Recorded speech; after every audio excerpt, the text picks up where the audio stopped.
Existe la idea de que había muchas formas de cristianismo, muchas versiones de Jesús, incluso que en algún momento los cristianos, el partido ortodoxo, fue el que condenó como herejes a todos estos otros relatos de Jesús que fueron reducidos a escritos heréticos, y la versión que tenemos de Jesús el día de hoy es la versión que se impuso especialmente en el Concilio de Nicea, pero eso no era lo que creían los cristianos en un principio, sino una distorsión posterior. Y bueno, creo que para este momento podríamos ya darnos cuenta que en realidad así no es como en realidad sucedió, pero creo que es válido hacer preguntas, creo que es válido examinar. Una vez más, como cristianos, creo que nuestra labor no es decir, estás equivocado y estás mal, y más bien nuestra labor es estar listos para presentar razones de por qué tenemos esperanza. Creo que la visión cristiana de la vida es una visión robusta la cual puede ser examinada, y creo que una visión que clama tener una verdad, como lo hace la fe cristiana, debe ser examinada. Y nuestro llamado es poder hacerlo con mansedumbre y con amor. Yo simplemente en esta conferencia he querido ayudarte a ver que ha habido muchos cristianos que han respondido a estas objeciones, que han dado testimonio, y que hasta el día de hoy son válidos sus argumentos, son utilizados en círculos académicos, y que supieras que hay gente que está desde una posición de erudición importante, dando testimonio de Jesús y defendiendo la veracidad, la confiabilidad de los evangelios. Entonces, bueno, vamos a enfocarnos en este tema. Si había muchas versiones diferentes de Jesús, y también si Pablo en realidad es el autor, el fundador de la fe cristiana, y sus enseñanzas están llenas de contradicciones a las enseñanzas de Jesús, como también es una de las objeciones que ha habido en estos últimos 200 años. Bueno, estas dos preguntas. ¿Fue Pablo el origen del cristianismo? ¿Había muchos tipos de cristianismos? Vamos a tratar de revisar qué es lo que se ha respondido a estas objeciones. Entonces, primero, otros relatos de la vida de Jesús. Bueno, quizás no estás familiarizado con esto, pero hace no mucho tiempo se descubrió una biblioteca, la biblioteca de Nag Hammadi. Se descubrió una colección de miles de manuscritos, y entre ellos muchos de los famosos libros alternos, como el Evangelio de Tomás, el Evangelio de Felipe, y que cuentan una versión diferente a la de los evangelios canónicos. Existe la posibilidad de que esas versiones sean más auténticas que las versiones que tenemos nosotros en los evangelios sinópticos. Creo que eso es algo que necesitamos examinar. Bueno, Nag Hammadi es esta colección de textos. La mayoría de ellos han sido catalogados como cristianismo gnóstico.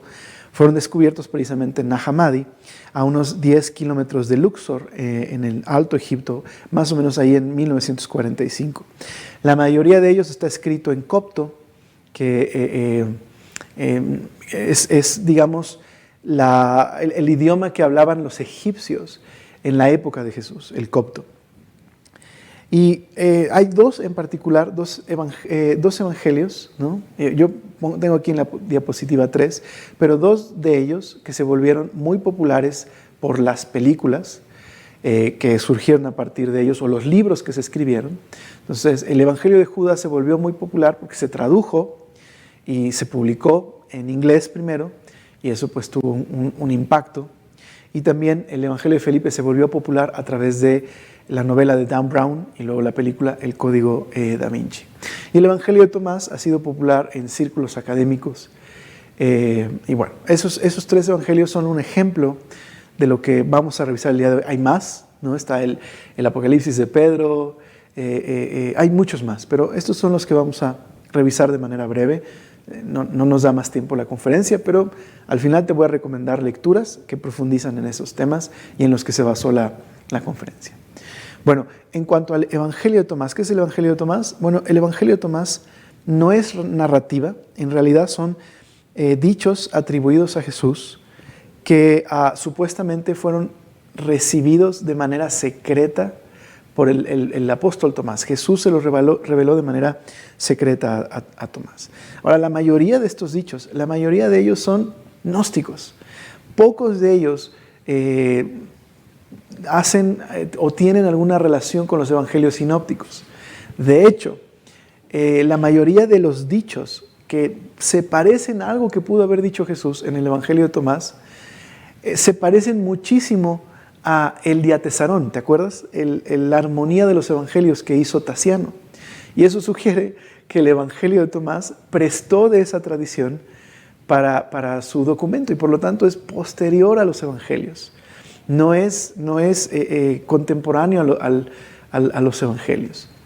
Y bueno, algo que creo que es importante aclarar es qué es gnosticismo, porque como mencioné, la mayoría de estos dichos son de origen gnóstico. Bueno, el gnosticismo fue un grupo de ideas y filosofías, un conjunto de ideas que existieron a partir del segundo siglo, aunque hay un gnosticismo, un prenosticiismo ya desde la época de Jesús, pero que cobraron fuerza realmente mitades del primer siglo, segundo siglo. Y lo que ellos creían era en la salvación a través de la liberación del cuerpo material, de este cuerpo material, para volver a nuestro estado espiritual. Ellos creían que el ser celestial, había una jerarquía y uno de estos eones que partía de este ser celestial estaba alejado de este ser celestial y había creado este mundo material y nos atrapó en este cuerpo material. Por lo tanto, la salvación consistía en poder volver a atravesar todas estas jerarquías para volver a ese ser celestial.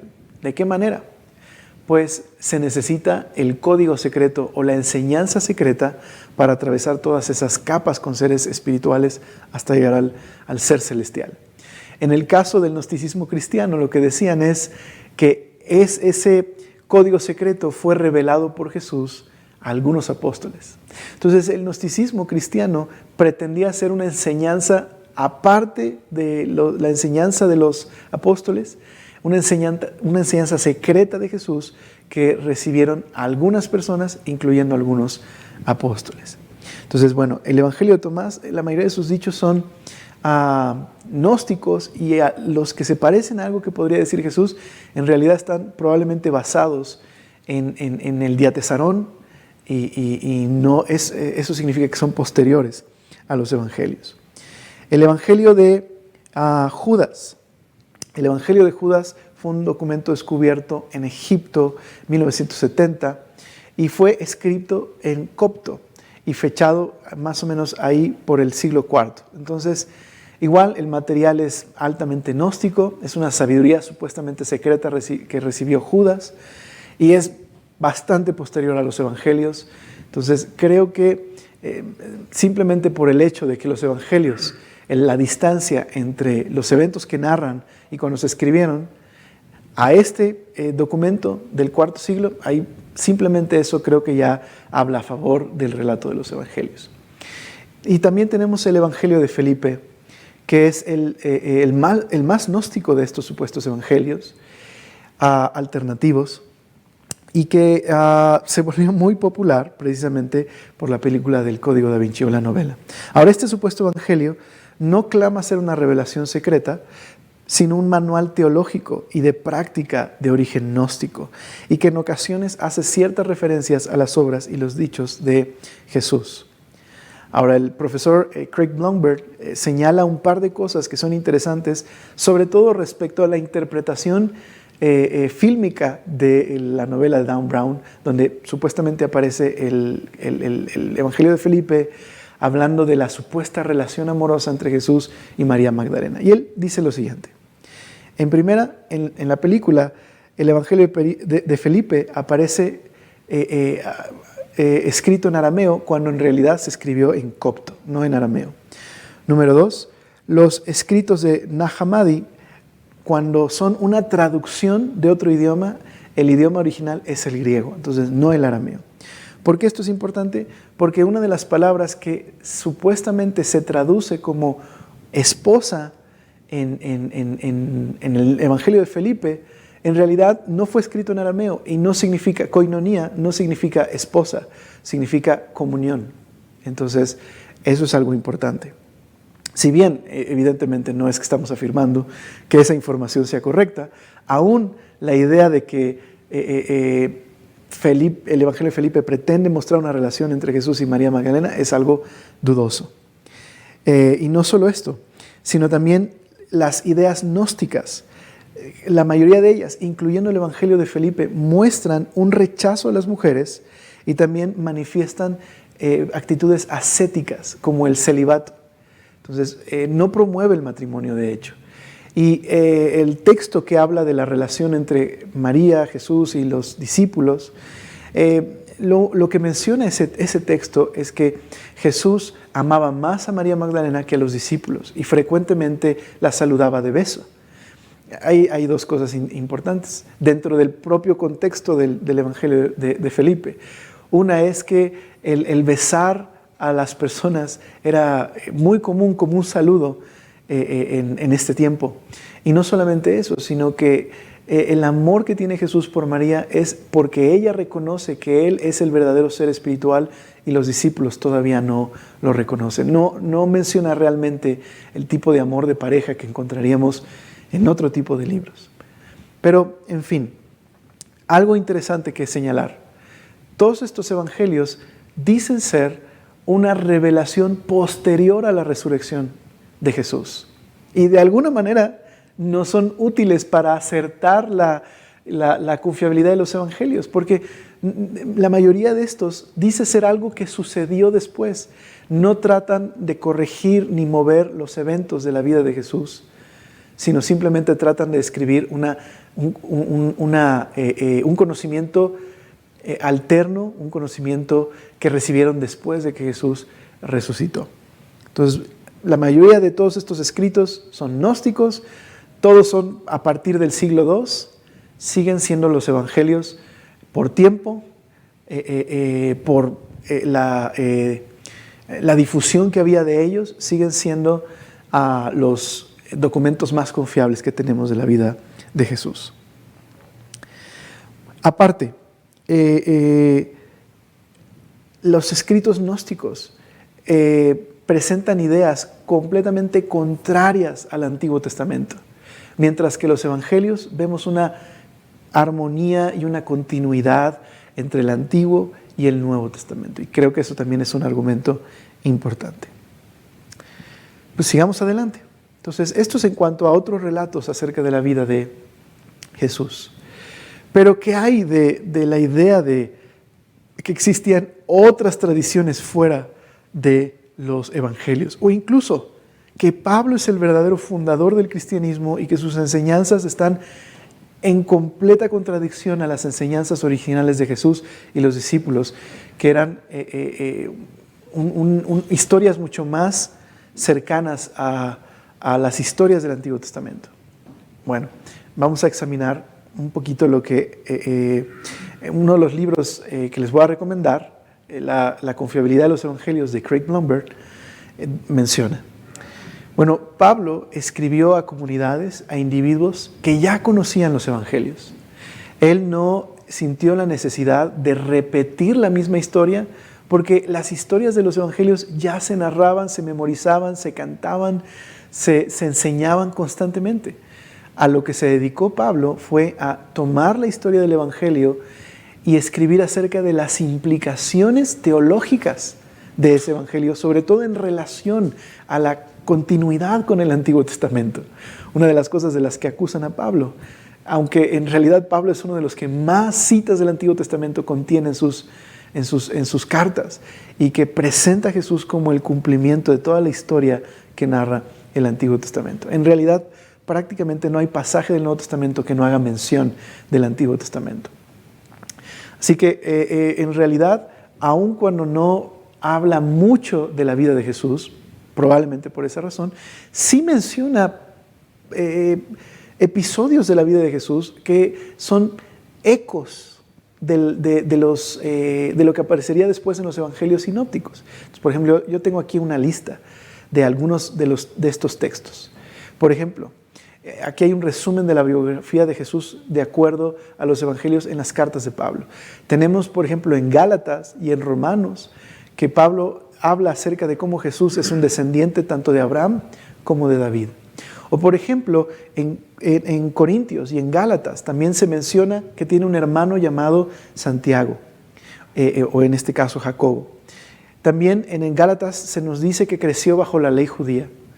En 1 Corintios capítulo 11 se nos habla de la cena del Señor. Y también en 1 Tesalonicenses capítulo 2 o en Gálatas 3 se nos dan detalles muy precisos de la muerte de Jesús. Y podríamos llenar otras 2 diapositivas o más de puros paralelos que hay entre las citas que hace Pablo de la vida de Jesús y los evangelios sinópticos. Entonces Pablo no ignora la vida de Jesús y de hecho lo que menciona acerca de la vida de Jesús está en completa unidad con lo que los evangelios enseñan acerca de Jesús. Pablo mismo lo afirmó.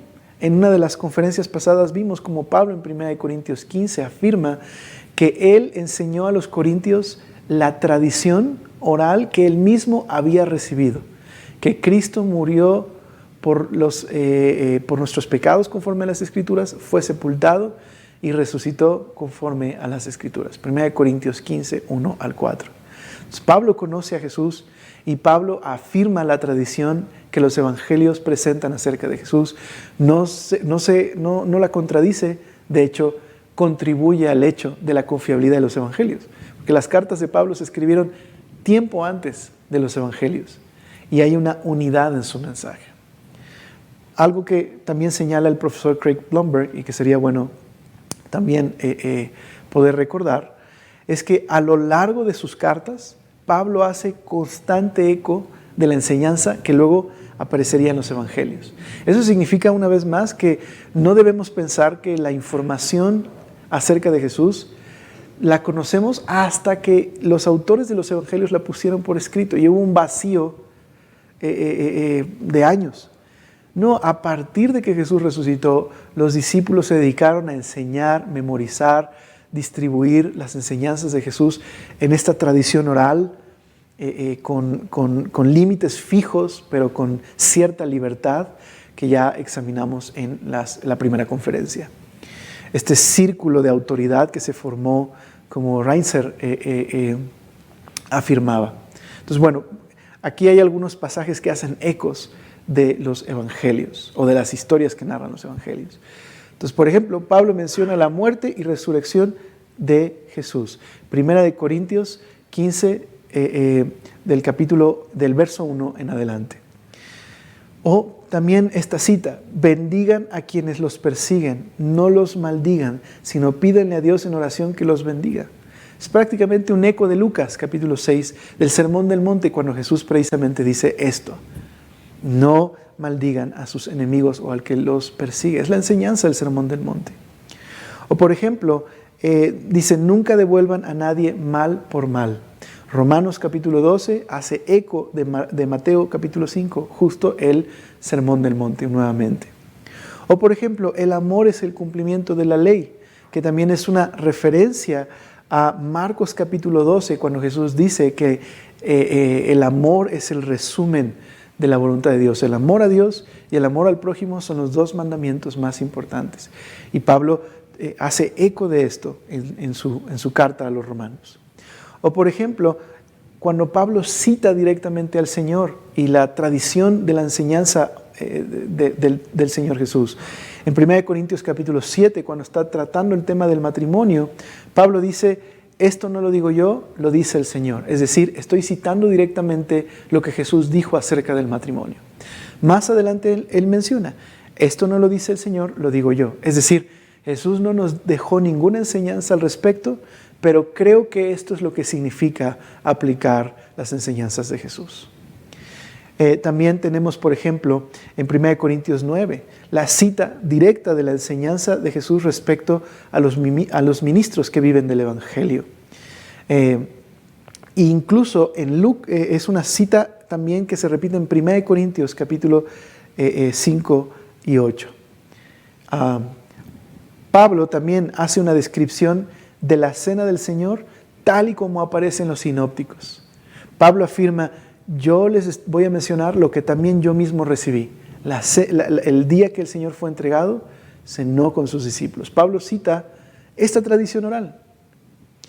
Y también tenemos una descripción de las enseñanzas de Jesús acerca de su regreso, y también Pablo cita directamente las enseñanzas de Jesús cuando Jesús mencionó en su discurso escatológico que su venida sería como un ladrón que viene en la noche, y Pablo cita directamente a Jesús. Entonces Pablo no está haciendo otra cosa sino tomar las implicaciones de que Jesús es el Mesías, que Él es el Rey del mundo, que Él es el Mesías prometido en las Escrituras, y escribe a todas estas comunidades de origen no judío, aplicando la historia del Evangelio a sus propias vidas, a sus propias situaciones, y expandiendo las enseñanzas, las implicaciones de las enseñanzas de Jesús.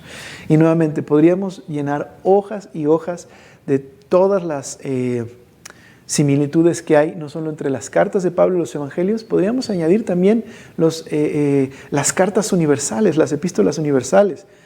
Y hay algo muy claro: entre las epístolas universales, los evangelios y las cartas de Pablo hay una unidad tremenda. Todas afirman: Jesús es el Señor, Jesús murió y resucitó, Jesús volverá, y Jesús es el cumplimiento de las promesas del Antiguo Testamento. Puede haber diversidad en sus escritos, pero es una diversidad que tiene un límite, no va más allá de este límite fijo acerca de la enseñanza sobre Jesús. Y eso es lo que esperaríamos si no se pusieron de acuerdo para forjar un documento, sino que con libertad cada uno narró de acuerdo a un propósito teológico, a un propósito específico, los evangelios o las cartas, ya sea de Pablo o de las cartas universales, las epístolas universales. Eso es lo que esperaríamos. Suficiente diversidad como para saber que no se pusieron de acuerdo, pero suficiente unidad como para saber que en realidad están de acuerdo respecto a quién es Jesús, y no hay una contradicción entre ellos. Y creo que eso es muy importante comprenderlo, que hay una unidad y diversidad entre todos ellos. ¿Por qué razón? Porque esta unidad y diversidad se va a extender al tema del canon bíblico, que vamos a mencionar en un momento más, el canon del Antiguo Testamento. Pero yo quisiera concluir esta parte. Pablo no aparece como el fundador del cristianismo, y de hecho, cuando Pedro en una de sus cartas menciona a Pablo, Pedro no siente ninguna necesidad de corregir a Pablo en nada. Al contrario, afirma que ha habido personas que han distorsionado las enseñanzas de Pablo, y de hecho equipara las enseñanzas de Pablo con las Escrituras. Esta cita, que proviene de 1 de Pedro, capítulo 3, verso 15 al 16, dice: y recuerden que la paciencia de nuestro Señor da tiempo para que la gente sea salva. Esto es lo que nuestro amado hermano Pablo, que también les escribió con sabiduría que Dios le dio. No es alguien que está corrigiendo, ¿verdad?, al apóstol Pablo, o que piense que Pablo está en contradicción a lo que los apóstoles afirmaban sobre Jesús. Dice, le dio sabiduría al tratar estos temas en sus cartas. Algunos de sus comentarios son difíciles de entender, y los que son ignorantes e inestables han tergiversado sus cartas para que signifiquen algo muy diferente, así como lo hacen, y mira, con otras partes de la Escritura. Pedro equipara las cartas de Pablo con las Escrituras, y el peligro de distorsionar las cartas de Pablo con el peligro de distorsionar las Escrituras. Dice, esto resultará en su propia destrucción. Entonces, cuando buscamos en estas versiones alternativas, encontramos que en realidad las supuestas similitudes son bastante superficiales, existen, pero son bastante superficiales cuando las examinas de cerca y te das cuenta que en realidad el único paralelo que podemos trazar entre Jesús y otras historias serían las historias del Antiguo Testamento. Y hay una razón, porque Jesús clamó ser el cumplimiento de todas las esperanzas y las promesas que aparecen en el Antiguo Testamento. Y los apóstoles escribieron desde esa perspectiva, como el Mesías que venía a hacer por Israel y por el mundo lo que Dios le había enviado, a salvarles, a rescatarles.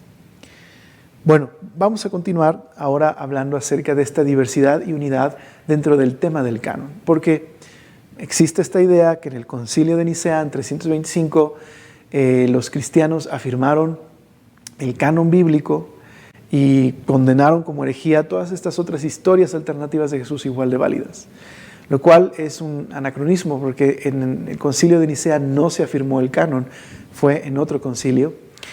Y hay razones de por qué el canon bíblico se formó a lo largo de un proceso largo. Y eso es lo que vamos a examinar. Y bueno, Constantino no tiene absolutamente nada que ver con el canon bíblico. El tema del Concilio de Nicea es otra cosa que en algún momento podremos ver en otra conferencia. Ok, hablando del canon del Nuevo Testamento. En esta diapositiva encontramos las objeciones que regularmente encontrarás al respecto del tema del canon, el canon del Nuevo Testamento. La palabra canon significa regla o medida. Y eso es lo que implica. Esta es la medida de lo que es, de los libros que son. Estos son el relato autoritativo, el relato que posee autoridad. Entonces, algunas de estas objeciones. Número 1, tenemos que hacer una diferencia entre escrituras y canon. No es lo mismo. El término canon es un término que le impuso la Iglesia a la Biblia y no es algo que no deberíamos comparar la idea de escrituras con la idea de canon. Número 2, no había nada en el cristianismo primitivo que hubiera dado origen a la idea de un canon. Es decir, los primeros cristianos no hubieran sentido ninguna necesidad de llamar a las cartas de los apóstoles y los evangelios documentos canónicos, en el sentido de autoritativos. Número 3, los cristianos no sentían ninguna atracción por los documentos escritos. Incluso algunos dicen, tenían aversión a escribir. Siguiente, los autores del Nuevo Testamento no estaban conscientes de su propia autoridad. Es decir, no escribieron pensando en que lo que escribían era un mensaje inspirado y con autoridad para la iglesia. Y por último, los libros del Nuevo Testamento fueron considerados escrituras hasta finales del segundo siglo. Hasta ese momento se elevaron al estatus de libro sagrado. Bueno, vamos a revisar un par de características del judaísmo del primer siglo y que es justo, evidentemente, la herencia de la fe cristiana y cómo esos elementos de este judaísmo del primer siglo, incluso podríamos decir el judaísmo del segundo templo, es decir, del tiempo intertestamentario, y veremos cómo esas características especiales conducirían naturalmente a que los cristianos escribieran pensando que lo que escribían provenía de Dios y que sería canónico. ¿En qué sentido? Quizás no utilizaron esa designación para el Nuevo Testamento, pero canónico en el sentido de autoritativo. Esta es la palabra que el Señor ha entregado a su iglesia. Entonces, número 1. Michael J. Kruger tiene un libro que se llama El debate del canon, un excelente libro. Ha habido muchos otros títulos al respecto. F.F. Bruce escribió acerca de los documentos del Nuevo Testamento y del canon. Bruce Metzger también ha escrito ampliamente acerca del tema. Y bueno, Michael J. Kruger sugiere lo siguiente. El judaísmo del primer siglo había una expectativa escatológica muy grande. ¿Qué significa escatología? Podemos definirlo así: promesas futuras de salvación. Aquellas promesas que el Antiguo Testamento anunciaba sobre cuando Dios en un futuro visitaría a su pueblo y los salvaría. Eso es escatología. Entonces había una tremenda expectativa escatológica en el primer siglo. Y muchos judíos del primer siglo veían que la historia del Antiguo Testamento era una historia inconclusa. De hecho, en el momento en que se compiló y se estructuró, se editó el Antiguo Testamento para cobrar su forma final en esa triple división que los judíos conocían en el primer siglo, el último libro que aparece en el canon hebreo es Crónicas. Y Crónicas básicamente repite la historia de Israel, terminando con una con un momento de suspenso. Queda inconclusa la historia, queda ahí la promesa, la reiteración de la promesa de que los judíos serían librados del exilio conforme a las promesas. Pero si Segundo de Crónicas escribió mucho después del exilio, al parecer quienes editaron el Antiguo Testamento pusieron Segundo de Crónicas justo en este lugar para indicar que el Antiguo Testamento es una narrativa inconclusa. Falta el cumplimiento, el fin del exilio, el fin y el cumplimiento de las promesas de Dios. Bueno, es ahí donde retoma el Nuevo Testamento. Los creyentes creían verdaderamente que Jesús era el cumplimiento de esa expectativa mesiánica, que Jesús era el hijo de Abraham, el hijo de David, y que su vida era el cumplimiento de todas esas historias. Por eso Mateo comienza inmediatamente con una genealogía que lleva a Abraham y una genealogía que lleva a David. Esta expectativa del Mesías, esta expectativa porque el Mesías cumpliera sus promesas, es la explicación de cómo los cristianos ven a Jesús, por ejemplo, cómo Jesús está recapitulando las historias de Israel. Recapitula la historia del Éxodo, por ejemplo. Comienza su ministerio en el desierto, se presenta como el dador de una nueva ley en el Sermón del Monte, como un nuevo Moisés. Es un gran profeta como Moisés, puede dar el verdadero maná del cielo. Habló de su éxodo con Moisés en la transfiguración. En verdad, los evangelios y las cartas apostólicas presentan a Jesús como el que cumple con estas esperanzas, esta esperanza escatológica. ¿Y qué tendría que ver esto con el canon? Pues que si los primeros cristianos creen que Jesús es el cumplimiento de todas estas historias, pues precisamente por esa razón se sentirían impulsados y motivados a escribir esa historia como lo habían hecho los profetas en el Antiguo Testamento. Los apóstoles creían que eran los herederos de los profetas y que sus documentos eran tan importantes como el de los profetas. El propio Pablo habló de la iglesia fundada, dice él, en el fundamento de los apóstoles y profetas. Ellos mismos se veían como los herederos, y lo vamos a ver en un momento más en una cita. Así que si los profetas escribieron todas estas promesas porque creían que provenían de Dios, los apóstoles sintieron la misma necesidad de que estos documentos eran autoritativos, precisamente porque tenían la esperanza de que Jesús era el Mesías que cumplía todas estas promesas. También el hecho de que podrías resumir la historia de la Biblia en la historia de los pactos que Dios hizo con la nación de Israel. Y de la misma manera los cristianos estaban convencidos de que Jesús era un cumplimiento de cada uno de estos pactos. Entonces, por ejemplo, tenemos el primer pacto, que aunque no se menciona la palabra pacto, es evidente por la narrativa de Génesis que Dios en el capítulo 2 establece un pacto con Adán. Dios es el Dios de Adán, y Adán tiene este privilegio de ser como un sacerdote delante de Dios, pero hay una cosa que Adán no debe hacer: no debe comer del árbol de la ciencia del bien y del mal, es decir, tratar de ser su propio Dios y definir el bien y el mal a su manera. Y evidentemente Adán quebranta ese pacto y se introduce el pecado y la muerte. Bueno, en el Nuevo Testamento Jesús aparece como el postrer Adán, como aquel que es la imagen de Dios, como aquel que nos muestra verdaderamente qué significa ser a imagen de Dios. Tenemos el pacto con Noé, este pacto en el que Dios promete un día aliviar al mundo del dolor que la maldad ha traído, y vemos a Jesús como aquel que trae consuelo y alivio por la maldición que ha venido al mundo. O el pacto con Abraham, este pacto de que a través de su familia Dios iba a rescatar al mundo. Y luego en el Nuevo Testamento, una de las cosas que más enfatiza es que precisamente Jesús es un descendiente de Abraham, y Gálatas, Pablo afirma que Él es la simiente prometida por la cual, a través de Jesús, Dios está cumpliendo la promesa de salvar al mundo a través de la familia de Israel, bendiciendo a todas las familias de la tierra. O tenemos el pacto con Israel, el pacto del Sinaí, en Éxodo 19.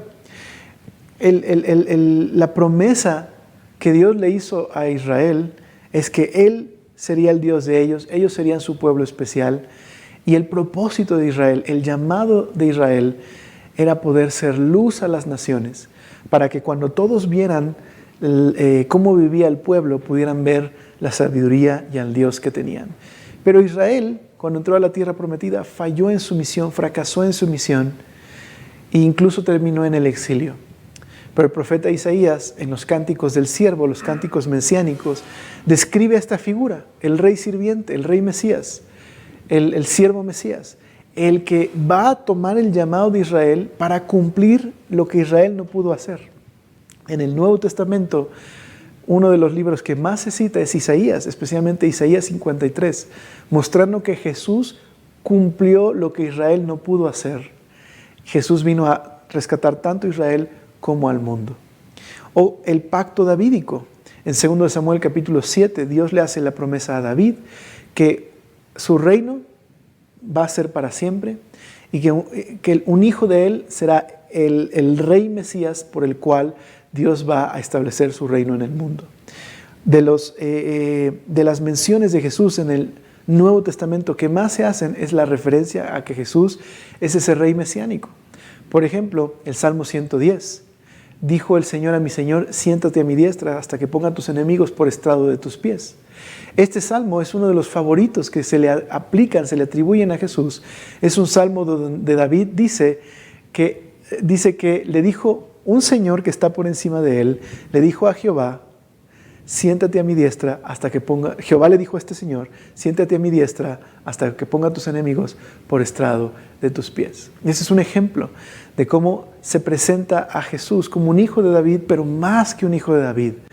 Es este hijo del Salmo 2, como presenta Hebreos, aquel por el cual Dios va a traer su reino a todas las naciones. Y por último, el nuevo pacto en Jeremías. Jeremías, en el capítulo 31 al 33, dijo que Dios un día haría un nuevo pacto, pero uno muy diferente, porque Israel no había podido cumplir el antiguo pacto. Uno que Dios escribiría en tablas de carne, no de piedra, en el corazón de las personas. Bueno, Jesús en la cena pascual, en la última cena, dijo que la copa y el pan que representaban su cuerpo eran la firma del nuevo pacto. Entonces, bueno, el hecho de que los cristianos creyeran que Jesús es el cumplimiento de la historia del pacto, si hubo documentos escritos para registrar la importancia del antiguo pacto, es totalmente natural pensar que si los cristianos creen que Jesús es el cumplimiento del nuevo pacto, escribirían también en documentos el testimonio de ese nuevo pacto. Veamos dos cosas más. Pero antes quisiera leerles esta cita de Michael J. Kruger en The Question of the Canon, un muy buen libro. La revelación nunca se da por sí sola, sino que está vinculada a un acto de redención de parte de Dios. El Éxodo era el arquetipo de la redención de Dios y hubo documentos que testificaron de esa redención. Los cristianos no creían que Jesús era una de muchas redenciones, sino era la redención y la revelación final. Es este amanecer de Dios en la esperada redención triunfante en la persona de Jesucristo, que es el fundamento para dar nuevos documentos canónicos y no la política eclesiástica del cuarto siglo. Es decir, lo que está diciendo Michael J. Kruger es que los cristianos naturalmente considerarían los escritos de los apóstoles como canónicos, aunque no utilizaran esa palabra para designarlos de esa forma. Veámoslo así. Digamos que estamos previo a la idea de utilizar la palabra canon en la iglesia. Y tienes, por un lado, la biblioteca de un cristiano y tiene varios libros ahí y dentro de su colección, digamos que tiene algunas cartas de los apóstoles. Si ese cristiano en ese momento puede hacer una diferencia entre esto es el testimonio apostólico, estos son libros buenos, pero no son el testimonio apostólico, no está haciendo una distinción entre lo que es autoridad y lo que no. Es la idea de un canon, aunque no se esté utilizando esa palabra o de una manera técnica hasta tiempo después. Bien, el rol de los apóstoles en el Nuevo Testamento. Bueno, los apóstoles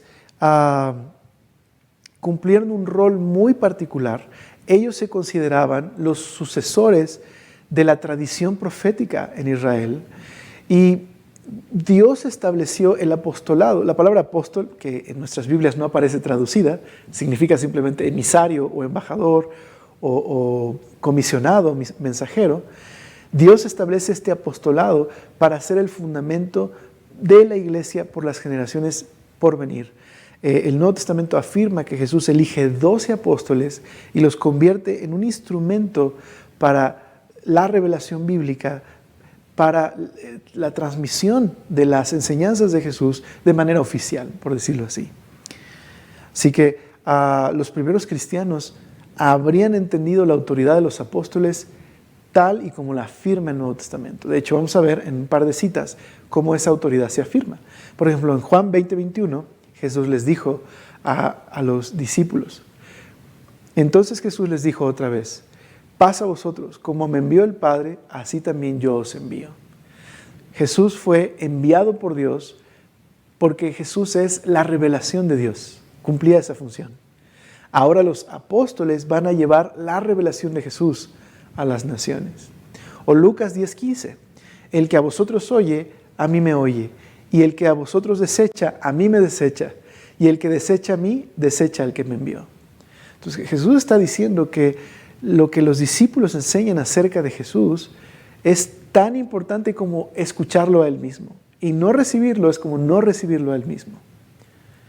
Miremos estas citas que aparecen en el Nuevo Testamento.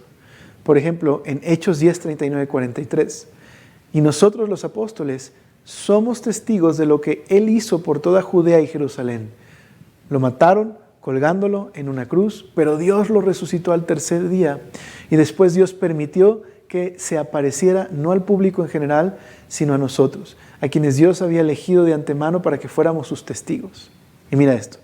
Nosotros fuimos los que comimos y bebimos con Él después de que se levantó de los muertos y nos ordenó que predicáramos en todas partes y diéramos testimonio de que Jesús es quien Dios designó para ser juez de todos, a los que están vivos y a los muertos. O 2 de Pedro 3:2. Quiero que recuerden lo que los, santos profetas dijeron hace mucho y lo que nuestro Señor y Salvador ordenó por los apóstoles. ¿Qué está haciendo Pedro? Está equiparando la tradición profética de Israel con los escritos de los apóstoles. Si alguno supone que es profeta o espiritual, reconozca lo que os escribo, porque es mandamiento del Señor. Pero si alguno lo ignora, es ignorado. Esto es 1 Corintios 14, 37. Pablo básicamente está diciendo, en esta parte, lo que estoy escribiendo proviene del Señor, y si ignoras lo que estoy diciendo, vas a ser ignorado. Así o más afirmación de la autoridad apostólica de Pablo. Bueno, N.T. Wright en The Last Word Beyond the Bible Words to a New Understanding of the Authority of Scriptures dijo lo siguiente. Se dice que los escritores del Nuevo Testamento no estaban pensando en que lo que escribían era escritura. Esto es difícil de sustentar históricamente el día de hoy. El caso de que muchos de sus escritos eran, en varios sentidos ocasionales, no es el punto. Fue precisamente en esos puntos de urgencia y necesidad en que Pablo estaba más consciente de que sus escritos tienen autoridad, por el apostolado que recibió de Jesucristo y por el poder del Espíritu Santo para traer vida y orden a la iglesia por sus palabras. N.T. Wright es uno de los más grandes eruditos de estos últimos tiempos. Es un experto en primer siglo, tiene muchísimos libros de mucha utilidad y recomiendo mucho sus libros al respecto del canon y al respecto también de el debate de la historicidad y la confiabilidad de los evangelios. Ok, vamos a terminar nuestra enseñanza, esta última enseñanza así. Ok, ¿qué significa todo esto para el canon del Nuevo Testamento? ¿Por qué no existió la idea de formar una lista oficial de libros hasta tantos años después? ¿No es eso una evidencia de que hubo cambios o que los cristianos estaban manipulando las cosas? Bueno, No había una lista oficial de libros porque nadie nunca había cuestionado qué libros eran y qué libros no eran. Empezó a haber un cuestionamiento a partir de que el cristianismo gnóstico y especialmente Marción formó su propio canon. De hecho, el primer canon que tenemos, la primera lista oficial, la formó Marción. ¿Por qué lo hizo? Bueno, Marción tenía ideas antisemitas y él rechazó los escritos del Antiguo Testamento y rechazó todo lo que el Antiguo Testamento estuviera en el Nuevo Testamento. De hecho, solo se quedó con Pablo y Lucas, a lo que preguntaríamos, ¿no está lleno Pablo y Lucas de citas del Antiguo Testamento? Dijo que eran corrupciones de cristianos que querían promover el judaísmo y eliminó todas esas citas del Antiguo Testamento de los escritos de su canon.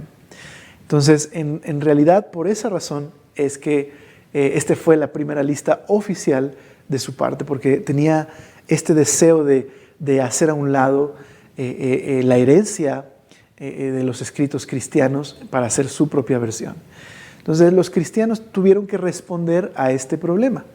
Aparte, tienes a los gnósticos que cada uno clamaba tener su propia revelación secreta de Jesús y que clamaban tener una enseñanza que nadie más poseía. Por ejemplo, Valentino. Y esto fue un reto para la iglesia. ¿Qué va a hacer la iglesia? ¿Cómo va a responder a este reto? Pues uno de los retos fue, aparte de la formación de los credos, fue el canon del Nuevo Testamento. Ahora, la razón de por qué tardó tantos años es precisamente porque no fue una imposición de la iglesia, porque se esperó a que todos estuvieran de acuerdo y entonces poder establecer los límites. Ahora, una de las primeras listas es el fragmento de Muratori, contiene prácticamente los mismos libros que nosotros tenemos el día de hoy. Algunos libros tardaron en ser aceptados por diferentes razones, pero en realidad la versión del Nuevo Testamento que tenemos el día de hoy es la misma versión que tenían ellos. ¿Y qué buscaban en estos libros? Bueno, buscaban que fueran escritos por algún apóstol o por alguno de los asociados de los apóstoles. Pero aquí va algo muy importante, aquí algo que quiero señalar. Cada maestro gnóstico tenía su propia versión de Jesús y no estaban de acuerdo entre ellos. No había un acuerdo entre ellos. Cada quien clamaba tener la auténtica enseñanza de Jesús. Bueno, el canon, como observa el doctor Justo González, historiador cristiano, dice, el canon, si bien lo entendemos como un límite, estos son los libros que son y no hay más, eso lo significa canon. En este momento canon implicaba más diversidad. Sí, era un límite fijo, pero sobre todo implicaba diversidad. Es decir, ustedes gnósticos, cada quien tiene su propia versión de Jesús y no están de acuerdo. Nosotros tenemos 4 evangelios y hay unidad entre ellos. Hay suficiente diversidad entre ellos y unidad entre ellos para saber que lo que narran es verdadero. Y no solo tenemos a los evangelios, 4 de ellos. Tenemos las cartas de Pablo y tenemos las cartas de los apóstoles. Es decir, el canon en este momento, la función del canon era mostrar el diverso testimonio cristiano y como todo ese diverso testimonio había una unidad en que Jesús es el Rey, Jesús es el Hijo de Dios, Jesús murió y resucitó y Jesús volverá para establecer su reino. Entonces, eso es muy importante. El canon tenía esa función en un principio y hasta el día de hoy, cuando nos preguntan sobre Jesús, el canon creo tiene la misma función. No solo estos son los libros que son, tenemos un testimonio múltiple de testigos oculares y de diversidad de documentos y hay suficiente unidad en ellos como para considerar que lo que están diciendo acerca de Jesús es confiable.